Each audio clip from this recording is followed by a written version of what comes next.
Bom, a pregação de hoje está contida no capítulo 13 do Evangelho do Espiritismo. O tema deste capítulo é que a sua mão esquerda não saiba o que faz a sua direita. Nesse capítulo a gente vai encontrar orientações dos Espíritos sobre como a gente deve fazer o bem, como a gente deve fazer a caridade, como a gente deve se conduzir nesses momentos. E o primeiro momento ali, do capítulo, já estava uma frase: fazer o bem sem ostentação. Ostentação é o quê? É você querer mostrar para as outras pessoas, Quem ostenta ou mostra algo para alguém. Então, quando a gente faz o bem, a gente não deve querer falar, contar, mostrar para as pessoas o bem que nós fizemos. Tanto é que Jesus, ali na passagem do Evangelho, tem aquela passagem onde que ele fala quando ele curou, o leproso, ele pediu para ele não falar para ninguém, só se direcionar até os sacerdotes, porque ele tinha que ser liberado, porque naquela época os leprosos, quando estavam com a doença, tinham que ser excluídos da sociedade. Então ele pediu para ir ao sacerdote falar por isso só, mas que não era para falar mais para ninguém. Mostrando para a gente, quando a gente faz um bem, que a gente não precisa alardear, que a gente tem que simplesmente estar satisfeito e feliz com a recompensa que a gente recebe de fazer o bem. Ou seja, é algo interno. Mas aí a gente fica assim, mas o que é fazer o bem? O que é o bem? Será que a gente sabe o que é o bem? O que é o mal? Aí no Livro dos Espíritos, no capítulo 1 do livro 3, nas perguntas 630 e 31, ou 31 e 32, eles falam sobre isso. E eu queria ler para vocês a resposta dos Espíritos para Kardec. Tá?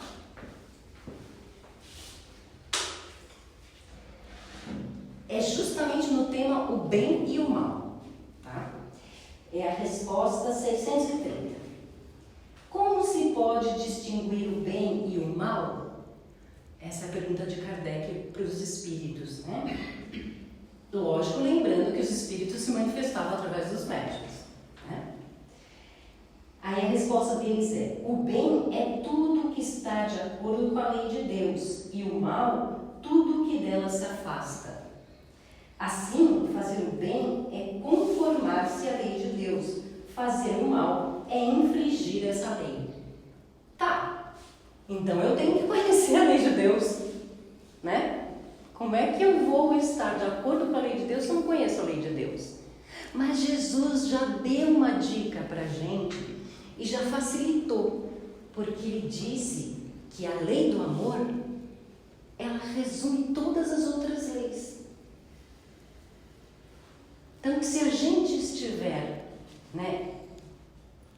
dentro da lei do amor, a gente vai estar dentro e andando de acordo com as leis divinas. Simples, Só que não é. Só que não, porque a gente ainda não aprendeu a amar no sentido exato da palavra. Então, nós estamos justamente neste planeta para aprender isso, para aprender a amar. Mas aí eles deram mais uma dica, vamos ver? Na 631, o homem tem por si só os meios de distinguir o que é bem do que é mal? Olha o que eles responderam. Sim, quando acredita em Deus e quer saber isso. Deus lhe deu a inteligência para discernir um do outro. Tá, mas não ajudou muito, Continua meio... Vamos ver a próxima. O homem que está sujeito a 632. O homem que está sujeito ao erro não pode enganar-se na apreciação do bem e do mal e acreditar que faz o bem quando na realidade pratica o mal? E eles responderam: Jesus vos disse: observai o que gostaríeis e o que não gostaríeis que vos fizessem. Tudo resume nisso: vós não vos enganardes. Ou seja, essa máxima está em várias religiões, em vários locais do mundo inteiro. É a regra áurea. Faça para o outro o que você gostaria que fizesse para você, e não faça para o outro o que você não gostaria que fizesse para você. Essa é a regra para saber se a gente realmente está fazendo bem. Se a gente realmente está fazendo bem, no sentido que é um bem não só para mim, mas para o outro também. Então, dentro desse capítulo, quando fala para a gente não fazer ostentação, não ficar mostrando o bem que nós estamos fazendo, o fato de ter vontade de ficar contando, né, divulgando o que nós fazemos de bem, já diminui o bem. Porque quem faz o bem não faz com intenção de receber elogios, de receber reconhecimento, nada disso. Só faz o bem. E só pelo fato de fazer o bem já fica feliz. A gente não tem necessidade de ter aprovações. Não tem necessidade de ter reconhecimentos. Mas nós ainda somos imperfeitos. E às vezes a gente, né, cai naquela vontadezinha de falar. Mas tudo bem. É um processo, é um aprendizado. O que está ali no Evangelho não é algo para a gente aprender de um dia para o outro. Jesus sabia disso. Sabia que a evolução espiritual, moral, é um processo. Então hoje a gente tenta, não consegue, mas aí amanhã a gente tenta de novo e consegue. Em uma situação eu não consigo, mas na outra eu consigo. E assim a gente vai fazendo. O importante é estar o quê? Atento, focado no que realmente a gente quer fazer. Ali tem um outro texto, que é no tema 12, de São Vicente de Paulo. É muito interessante esse texto, eu não tenho como falar todo ele para vocês, mas quem tem o Evangelho, chega em casa e vai dar uma lida.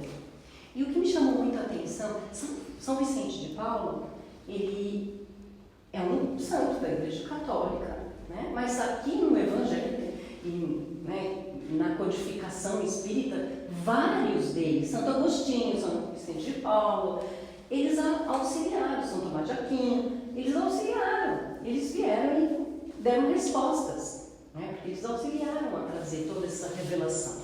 E aí ele fala exatamente isso. Ele fala assim, que nós espíritos viemos para falar para vocês, mas que na verdade coisas que Jesus já falou. E aí ele chama a atenção e fala assim: vocês não acreditam, vocês não leem, vocês não conhecem o caminho que Jesus indicou? Vocês não acreditam no que ele disse? Então é isso. Façam. Eu estou colocando as minhas palavras, tá? Eu estou resumindo para vocês. E ele fala assim, que a gente não precisaria de manifestações e fenômenos que o Espiritismo revelou para a gente, ou as informações que estão no Livro dos Espíritos, que a gente não necessitaria disso, porque a gente já teve um espírito mais evoluído, né? Que pisou aqui no planeta, Jesus. Está lá o Evangelho. Então eles só vieram para relembrar para a gente, né? Que só bastava a gente ficar atentos, estudar, refletir sobre os ensinamentos de Jesus, que a gente saberia exatamente como se conduzir. Não precisaria dos fenômenos espíritas, não precisaria do Livro dos Espíritos, nem nada disso. Mas, como dizem, ainda bem que na vida, em todos os lugares, existem os intercessores. Quando a gente não tem a capacidade, por si só, né, de compreender algo, são trazidos para nós pessoas que intercedem, que eles funcionam como um intermediador tradutor, né, para explicar algo entre uma coisa e outra, né? Então eles estão ali para fazer esse serviço, vamos dizer assim. Então, ainda bem, né, que a humanidade estava patinando, a espiritualidade falou assim, vamos mandar agora os espíritos responderem. Não é mais uma doutrina de um homem, né, como as religiões são, né, sempre de um homem que falou alguém. Não, agora são as vozes dos espíritos que vão responder as perguntas que os encarnados, os espíritos encarnados, precisam para trilhar a sua evolução neste planeta. Então, essa é uma dica delas, né? A questão de fazer o bem. A questão de estar atento para auxiliar quando nós podemos auxiliar.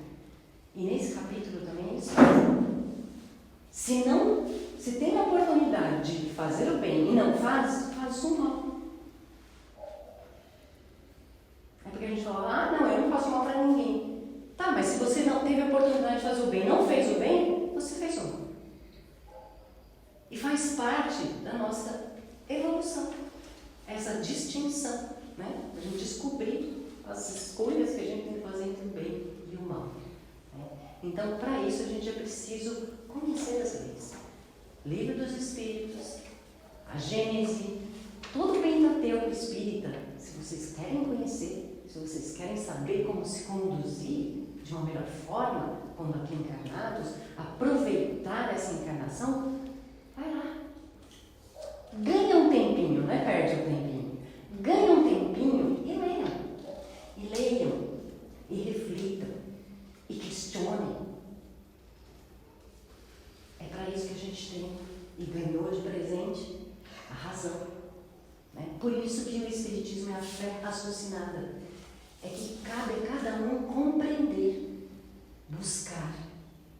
É isso que Jesus queria dizer. Buscai e achareis.